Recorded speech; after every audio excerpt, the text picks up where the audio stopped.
Olá, todos bem? Eu espero que sim. A aula hoje será uma introdução à microbiologia. A gente vai comentar sobre noções sobre microbiologia e parasitologia. A microbiologia é o ramo da biologia que estuda os micro-organismos. Os micro-organismos, por definição, são seres vivos de tamanho pequeno, cujas dimensões não permitem que sejam observados a olho nu pelo homem. Assim, eles só podem ser vistos ao microscópio. Nada mais lógico, né? Microscópico, e quando a gente fala de macro, como eu já disse, a gente fala de macroscópico. A palavra microbiologia deriva da combinação das palavras gregas micros, que quer dizer pequeno, bios e logos, que quer dizer estudo da vida. Dessa forma, o estudo da microbiologia abrange a identificação, forma, modo de vida, fisiologia e metabolismo dos micro-organismos, além das suas relações com o meio ambiente e as outras espécies. De modo geral, os micro-organismos contribuem na fertilização do solo, reciclagem de substâncias e participam de ciclos biogequímicos. Ainda podem ser usados na fabricação de produtos como iogurte, vinhos, queijos, vinagres e pães. Na sua maioria, eles são benéficos ao ser humano. A gente costuma dizer que existem alguns patológicos, mas na maioria eles são benéficos. Existem ainda os micro-organismos patogênicos que causam doenças em seres humanos, animais e plantas, mas como eu disse, eles se tratam de uma minoria e não da maioria. Vamos ver então os principais grupos de micro-organismos. Os principais grupos de micro-organismos são vírus, bactérias, protozoários, algas e fungos. Vamos iniciar então pelos vírus. Aqui nessa imagem você pode ver o HIV, que é o vírus causador da AIDS, o vírus da hepatite tipo B, o ebola vírus, o adenovírus, e a gente tem um vírus muito comum também, que é o vírus da influenza. Aqui também você vai ver o que é o bacteriófago.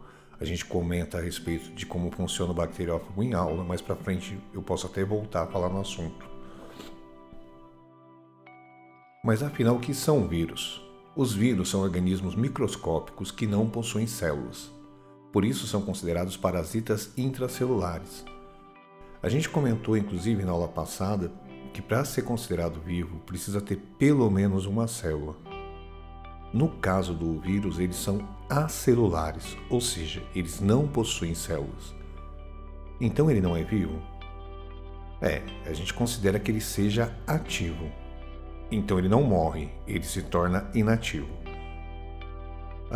Isso é uma definição de biologia. Existem, lógico, correntes divergentes dessa ideia, mas a gente não acredita que o vírus seja vivo, ele é ativo. Os vírus só conseguem realizar suas atividades vitais dentro de outra célula viva. A gente viu na aula anterior a respeito de que a célula, ela alimenta, ela sustenta, ela dá energia. Nesse caso, o vírus não possui uma célula. Então, da onde vem? Só pode vir de uma outra célula. Então, o vírus ele é considerado um parasita nato. Ele precisa de uma outra célula para sobreviver. Que célula ele precisa para sobreviver? Células de animais, células vegetais. Muitas vezes ele usa aquela imagem que eu mostrei para vocês anteriormente, que é o bacteriófago.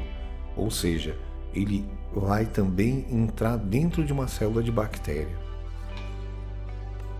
Alguns vírus, e no caso dos vírus eu vou dizer que são a maioria deles, eles são patogênicos e causam doenças aos homens. Alguns exemplos são gripe, sarampo, febre amarela, meningite, cachumba, hepatite, AIDS e varíola. A gente pode citar também um vírus devastador, que é o vírus do ebola. E a gente pode citar também esse vírus novo que está circulando, que é o coronavírus. É claro que nos dias atuais, quando a gente fala de vírus, a gente obrigatoriamente vai ter que falar do coronavírus.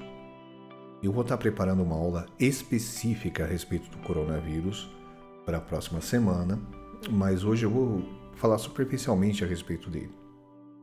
A gente está vivendo um período de pandemia. e saber como funciona, como esse vírus se organiza, é importante para você cuidar da sua saúde. A gente tem visto na mídia, até por parte de profissionais, notícias assim absurdas que qualquer biólogo sabe que não é verdade. A pessoa acaba acreditando no profissional de saúde, mas uma coisa que eu quero deixar bem claro, hoje em dia existem maus profissionais em qualquer área. A pessoa está no ramo da saúde, mas ela é uma pessoa medíocre, ela é uma pessoa que não tem conhecimento. Ela executa simplesmente o procedimento que ela aprendeu. É um procedimento replicado. Eu não quero estar citando política aqui, mas a culpa disso é do modo que a gente trabalha com a escola. É minha, é dos alunos, são dos outros professores, são dos governadores, são dos prefeitos, que levam o estudo de uma maneira ridícula hoje em dia. A pessoa se forma e não tem conhecimento da matéria básica. Por que a gente tem que dar essa matéria de biologia no início de um curso a respeito de saúde? Porque a formação básica do aluno perdeu esse conteúdo não existe. Aí ele vai fazer um curso, sei lá, de enfermagem, de veterinária, seja do que for, mas ele não tem esse conteúdo atrás. Faz falta? É lógico que faz. O que eu vejo de técnicos, enfermeiros e auxiliares falando aberrações, falando coisas absurdas, dando índices falsos, fazendo procedimentos incorretos. Tá? A gente tem que conhecer a nossa área. A área que você vai atuar é a área que você precisa conhecer. Você tem que ser bom naquilo que você faz. E eu vou te dar o segredo para você ser bom naquilo que você faz. Estuda. Busca. Tenha curiosidade. Quando alguém te falar alguma coisa, vá atrás de outras fontes. Veja outras opiniões. Aí você consegue formar o seu juízo a respeito daquela questão. Você entendeu, você compreendeu. Hoje em dia as pessoas repetem o que ouviram. E é o que acontece também a respeito de notícias fantasiosas, fake news. Coronavírus morre com vinagre. E replica isso na rede social, replica isso no WhatsApp.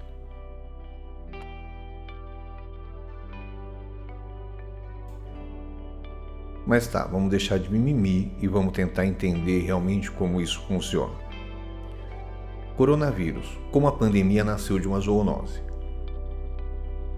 A pandemia de coronavírus poderia ser um novo capítulo no livro Spillover, Animal Infections and the Next Human Pandemic, do escritor americano e especialista em ciência e natureza, David Quammen.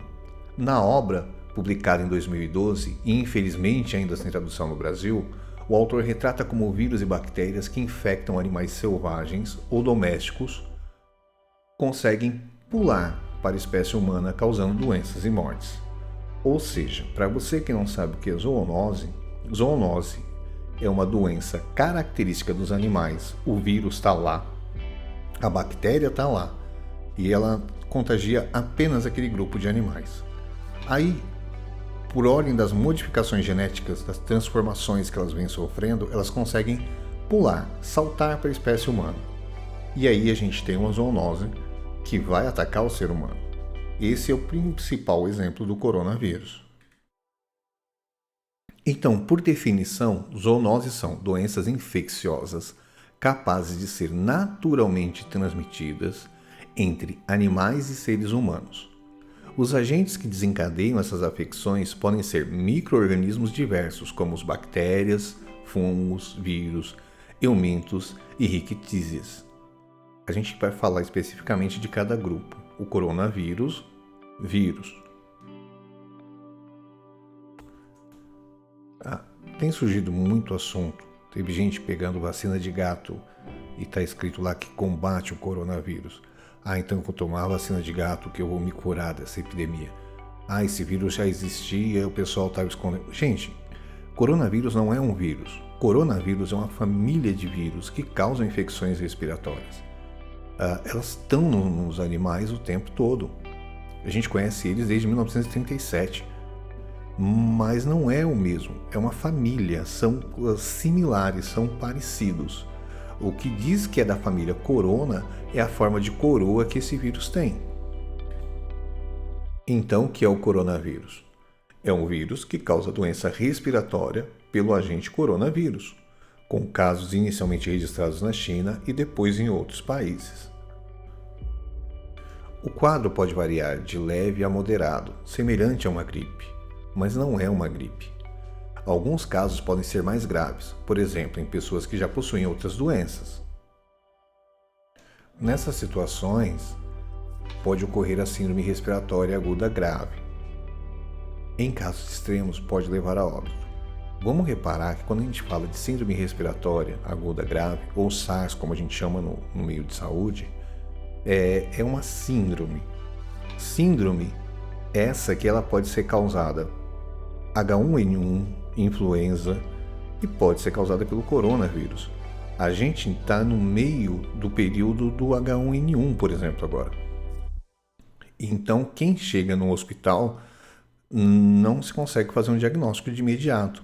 Tem que se fazer um teste, porque no caso, os sintomas são muito parecidos. Daí até a pessoa está chamando que é a gripe.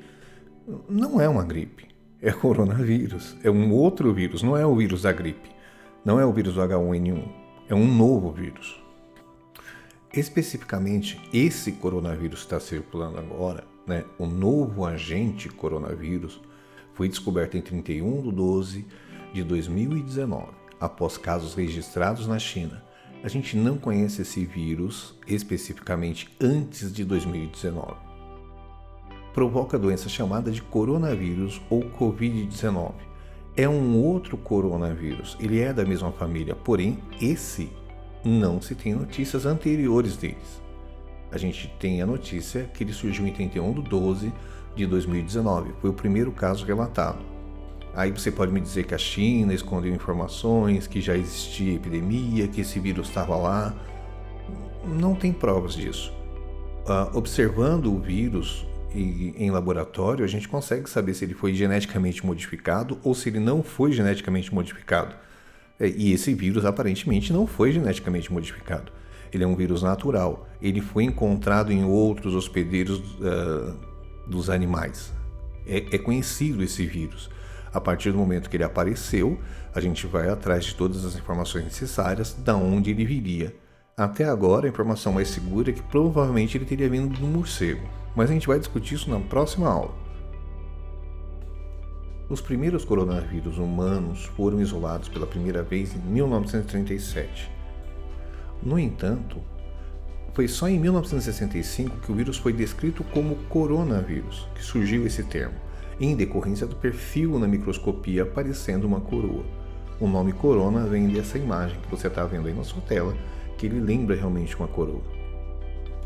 A maioria das pessoas se infecta com o coronavírus comum ao longo da vida, sendo as crianças pequenas mais propensas a se infectarem com o tipo mais comum do vírus. Esse vírus que apareceu agora, ele é uma mutação desse coronavírus. Os coronavírus mais comuns que infectam humanos são o alfa-coronavírus, o 229E e o NL63, e beta-coronavírus, OC43, HKUI, são vários deles. A gente teve a SARS, a MERS, que são todos coronavírus. Eles já existem, eles estão por aí.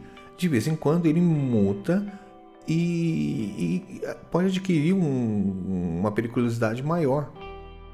Aconteceu isso com a gripe espanhola. O mesmo vírus da gripe espanhola está aí infectando gripe na gente até hoje, mas não está causando essa mortalidade toda, mas na época causou.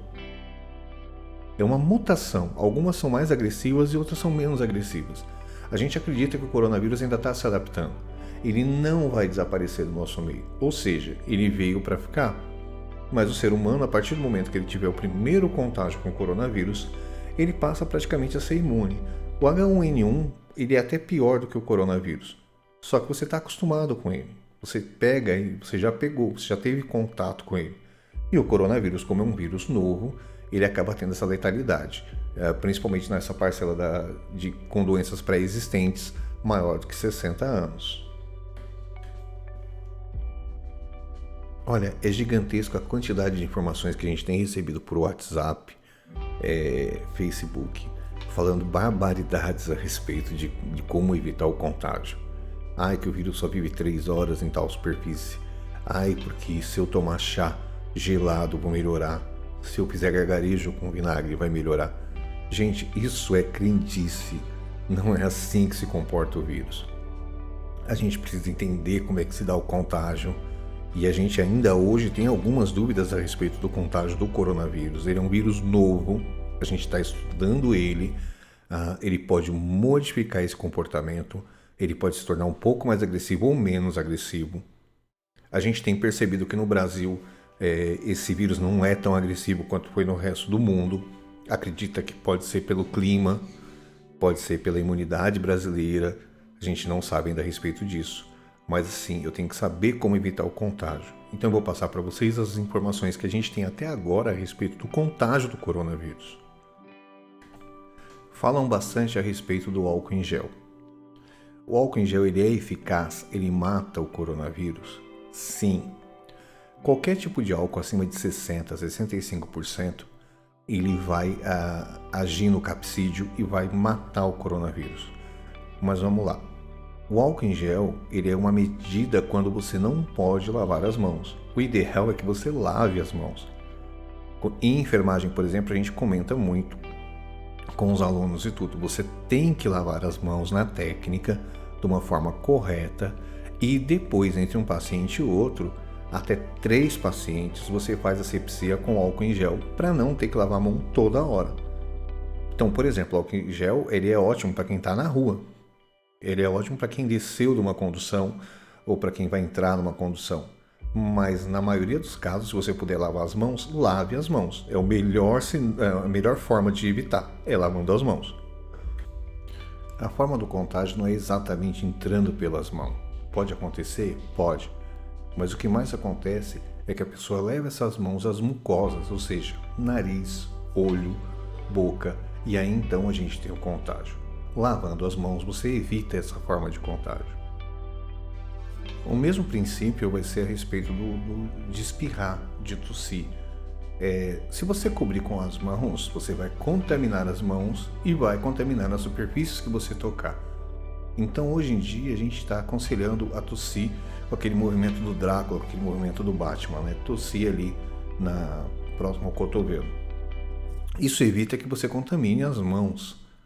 Mas não quer dizer que vá resolver de outra forma.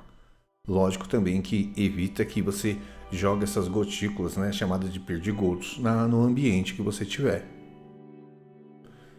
É por essas razões que você está no meio da multidão também aumenta a chance de você ser contagiado. A população brasileira não está acostumada com esse tipo de situação. Na Ásia, a pessoa fica gripada, automaticamente ela já coloca uma máscara. A máscara não é para evitar tanto de você pegar a doença. Ela acaba funcionando melhor para você não transmitir a doença. No caso dessa epidemia, você utilizar a máscara é muito bom. Porque você não sabe se você está contagiado. Você não sabe se você é portador. Então, você utilizando a máscara, você não contagia outras pessoas. E assim o contágio diminui, esse pico da doença diminui.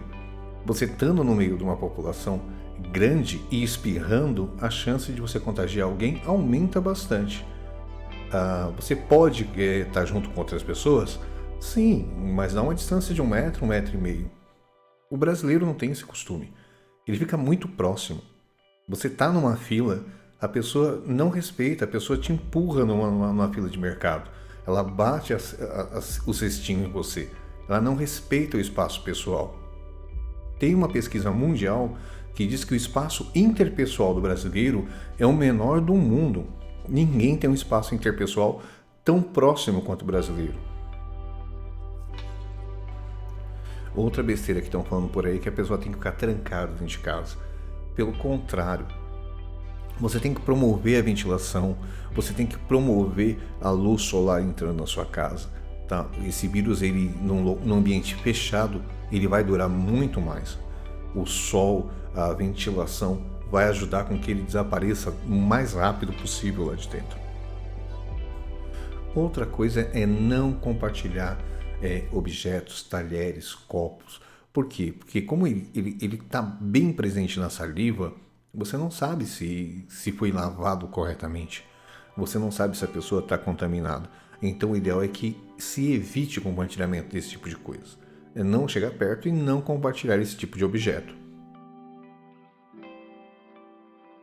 Em saúde a gente chama isso de fomites. E o que pode entrar nessa lista? Celular, teclado, mouse, microfone, telefone comunitário, qualquer coisa que entre em contato com saliva, com a mão contaminada pela saliva, que possa transportar os vírus. Aí você empresta isso para a pessoa ou pega isso de outra pessoa e você acaba sendo contaminado também. A maior parte das contaminações estão sendo causadas por pessoas que falam muito próximo de você. Ah, mas eu uso máscara. Não adianta, a mucosa do olho está exposta. Para trocar a máscara, você tem que ter uma técnica. Não adianta uma pessoa leiga querer usar máscara. A máscara, no caso, acaba sendo protegendo apenas para você não contagiar outra pessoa, para você não jogar gotículas em outra pessoa. Por exemplo, eu vou trocar de máscara porque a máscara, quando estiver úmida, quando estiver molhada, ela tem que ser trocada. Como é que eu faço essa troca de máscara? Eu não posso tocar diretamente na máscara. A gente pega simplesmente pelo elástico, retira a máscara sem tocá-la e descarta. Ah, eu vou descartar onde? Na rua? Não, eu vou ter que carregar um lugar que eu possa jogar isso dentro. Se não, eu estou jogando na rua, eu estou contaminando outras pessoas. Se eu não tocar corretamente a máscara, eu já contamino minha mão. Então eu tenho que fazer essa troca num local que eu possa lavar as minhas mãos, ou eu tenho que ter uma técnica apurada para conseguir trocar sem me contaminar. E outra coisa, máscara de tecido, ela tem que ser de uso pessoal. Ah, eu posso usar aquela máscara que não é descartável? Pode. Ah, ela evita que eu me contagie? Não.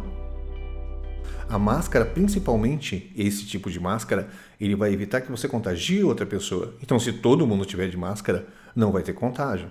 Se todo mundo não contaminar as mãos e não colocar as mãos, não vai ter contágio. Isso ajuda bastante. Mas, na verdade, a máscara deveria ser uma máscara específica, mas também tem que ter uma técnica para usar. Se você deixar vazando pelo canto ar, não funciona. E máscara não é uma coisa agradável de usar. Então a pessoa fica toda hora levantando, tirando. A partir do momento que a gente, que é da área de saúde, coloca uma máscara no rosto, ela faz parte do meu rosto, eu não toco mais, eu não mexo mais, e eu só vou trocar ela quando eu sentir que ela está úmida. E vou trocar sem tocá-la. A gente toca pela parte de trás do cordão ou pelo elástico. Então, assim, para resumir, eu vou fazer um vídeo falando exclusivamente a respeito do coronavírus, de como ele surgiu, como evitar, todas as técnicas de máscara, luva, mas não vai ser esse, tá? Então agora a gente vai falar de outros seres microscópicos que também causam patologias. O próximo ser microscópico que a gente vai comentar agora são as bactérias. As bactérias são seres unicelulares e procariontes. Eu já expliquei isso na aula anterior. Elas fazem parte do reino Monera. As bactérias elas são classificadas pelas formas, tá? Cocos, bacilos, espirilos. E também são classificadas pelos arranjos, ou seja, como essas formas se organizam, como diplococos, tétrades, sarcinas. As bactérias podem ser encontradas em diversos ambientes e são capazes de suportar condições ambientais inóspitas à maioria dos seres vivos. Mesmo sendo imperceptível, as bactérias desenvolvem importantes funções no ambiente. Como eu disse, a maior parte delas são positivas, algumas são negativas. Elas atuam nos ciclos biogeoquímicos e na produção de alimentos e medicamentos. Algumas bactérias podem ser patogênicas e causam doenças como a cólera, difteria, febre tifoide, lepra, meningite, tuberculose, mas na maioria, como eu disse, elas são positivas para a nossa vida. A próxima classe que a gente vai falar são dos protozoários. Então, os protozoários são seres eucariontes, unicelulares e heterótrofos. Pertencem ao reino protista, junto com as algas, que são organismos aquáticos e que têm a capacidade de realizar fotossíntese. Elas podem ser micro ou macroscópicas, eucariontes ou procariontes. Se você não entendeu essas 4 palavras, volta na aula anterior, que está bem explicado lá. Os protozoários apresentam variadas formas corporais e ocupam ambientes úmidos ou interior de outros organismos. Alguns são parasitas, causadores de doenças. Entre as doenças causadas por protozoários estão amebíase, giardíase, malária e doença de Chagas. A gente costuma dizer: a doença de Chagas é causada pelo barbeiro. Não é verdade. Quem causa a doença de Chagas é o Trypanosoma. Quem transmite, quem transporta, na verdade, é o barbeiro. O barbeiro ele é o vetor, ele é quem carrega, mas quem causa a doença de Chagas é o Trypanosoma. E a próxima classe que a gente vai ver são os fungos. Os fungos são seres macroscópicos ou microscópicos, unicelulares ou pluricelulares, eucariontes e heterótrofos. Eles fazem parte do reino Fungi. Essas definições elas foram explicadas em células, tipos de células, tá? Os fungos possuem diversos tipos de habitat, visto que são encontrados no solo, na água, nos vegetais, nos animais, no homem e nos detritos em geral. O bolor do pão é um tipo de fungo. Os cogumelos são fungos. A caspa, a seborreia, elas são causadas por fungos. Diante do grande número de espécies, cerca de 1,5 milhão, os fungos são utilizados para diferentes fins, como na produção de medicamentos e até mesmo na produção de queijo. Como eu disse, o cogumelo é um tipo de fungo que é muito apreciado na culinária, sendo fonte de proteína, inclusive. Alguns fungos podem ser patogênicos. Entre as doenças relacionadas com fungos estão todos os tipos de micose, sapinho, candidíase e histoplasmose. Então, a gente tentou fazer um pequeno resumo de todos esses seres microscópicos e macroscópicos, tá? Tem muito mais informação a esse respeito. Inclusive, como eu disse, a respeito do coronavírus, eu vou fazer uma aula exclusiva a respeito desse vírus. É muito longo o assunto, é muito extenso. Se a gente for falar aqui de vírus, bactérias, vai ser uma aula de dias e não de horas, tá? E não de minutos. Eu queria deixar então meu muito obrigado por você estar se empenhando, por você estar tentando estudar, mesmo sem minha presença, mesmo sem as aulas dentro de uma sala de aula. Mas é assim que a gente consegue crescer, é na adversidade que a gente consegue crescer. Eu vou deixar aqui agora no finalzinho do vídeo alguns campos de aplicação da microbiologia. Para quem se interessa pelo assunto, para quem se interessa pela área, tem bastante campo de atuação. Você pode trabalhar no setor de alimentação, você pode trabalhar no setor de medicamentos, você pode trabalhar promovendo formas de combate às doenças, entendendo como os surtos, quando as endemias, as epidemias surgem, tá? Tem muito campo. Então eu vou deixar aqui no finalzinho do vídeo. Espero que vocês tenham gostado. Até a semana que vem. Tchau!